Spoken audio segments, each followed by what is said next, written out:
Since 1950, over 8.5 trillion tons of plastic has been produced. The U.S. and other countries export their plastic waste to places like Africa and Asia. I care deeply about where our plastic ends up because it's destroying our home and the creatures that live in it. Our plastic culture needs to be addressed with a more permanent solution.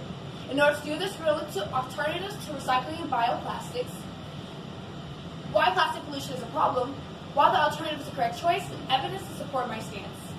In order for our land and water to prosper, we should consider alternatives to recycling and bioplastics. Recycling is not going to solve our problems. Recycling is just a never-ending solution to a problem that has just gotten too big for it to fix. And bioplastics do us more harm than good. Although bioplastics are considered biodegradable, it doesn't give humans the right to continue littering. Bioplastics can and will end up in our storm drain systems. According to Sybil Bullock, a digital organizer for Greenpeace, in an article titled "The Key Truths About Plastic Pollution," which she explains certain companies market bioplastics biodegradable even though they aren't true to biodegradables. This means that certain bioplastics need certain conditions in order to fully break down. Recycling and bioplastics are great options for small problems. However, it doesn't solve the bigger picture. Now we'll look at why plastic pollution is a problem today. Plastic pollution is steadily increasing due to its popularity. Plastic is cheap and easy to make. Almost everything has some sort of plastic packaging. The invention of single-use plastic has created a throwaway culture. We're no longer concerned about how much plastic we are using, but more about its convenience, and we have lost our responsibility to where our plastic waste ends up in our ecosystems. Plastic has created a burden that we have left for our waste to be consumed to our future generations. So what should we do about plastic? I suggest we ban all plastic. In banning plastic, we allow our cleanup efforts and recycling continue up to catch up to the amount of plastic produced, and it gives our planet time and animals time to recuperate. Plastic also has a slow decomposition rate.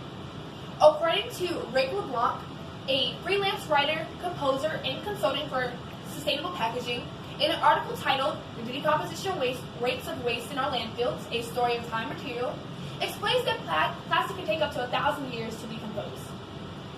Common plastic bags can take anywhere between 10 to 1,000 years, while water bottles can take up to 450 years. This means that any plastic ever been produced is more than likely still in our landfills and plastics today. Banning plastics isn't a new concept. Cities and counties around the U.S. are already banning plastic bags and single-use plastics. In San Jose County, they have banned thin-layer plastic bags and implemented a 10-cent charge on paper bags. In the city, they have seen the amount of consumers who bring their own reusable bags go from 4% to 62%, and their storm drain system saw an 89% reduction in plastic bag pollution. In Alameda County, they also banned thin-layer plastic bags and implemented a charge on paper bags, where the amount of usage for paper and plastic bags went down 80%, and their consumers who brought their own reusable bags went up 200%. Countries everywhere else are doing the exact same thing. In Iceland, the leading frozen food producer in the UK has vowed to ban all plastic in its production by 2023. It has already eliminated plastic straws, and their food ranges released in 2018 now contain paper trays rather than plastic trays. In Vancouver, Canada, they are considering banning plastic coffee cups, and plastic bags. Now imagine if these efforts can be pushed towards banning all plastic, we will really be on the move to a great environment.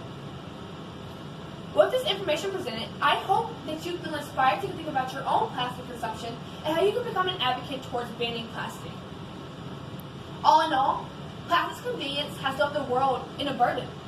It destroys our environment and our air quality.